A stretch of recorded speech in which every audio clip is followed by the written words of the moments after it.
ဟိုမှာရိုက်ပေးနေတာမတော်ဘူးဒီနေ့ရောက်နေတာ ဒီနေ့ရောက်နေတဲ့နေရာကြီးကအရင်လေးအရန်လေးလဲလှပါတယ်ခင်ဗျအခုဆိုရင်တော့ကျွန်တော်တို့ဒီနေရာမှာဆိုရင်ပေါ့နော်တက်တော့လဲစောက်ရမ်းရရင်စောက်ရမ်းလှပါတယ်ကျွန်တော်အခုဒီဘော်လေးကိုကျွန်တော်တက်မယ်ဗျာကျွန်တော်ဒီဘော်လေးကိုတက်မယ်ဒီ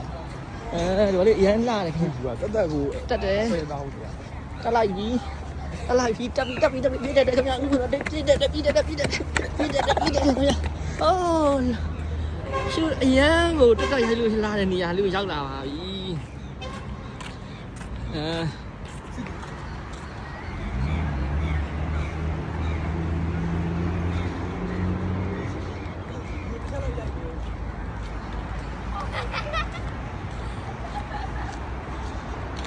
ကဲကျွန်တော်တို့ကိုယ့်ဘက်ကိုလိုက်ကြည့်ကြမယ်နော်ဟိုဘက်မှာလည်းတောက်ရမ်းလာရှိခင်းတွေရှိပါသေးတယ်ကျေးဇူးတင်ပါတယ်ခင်ဗျာ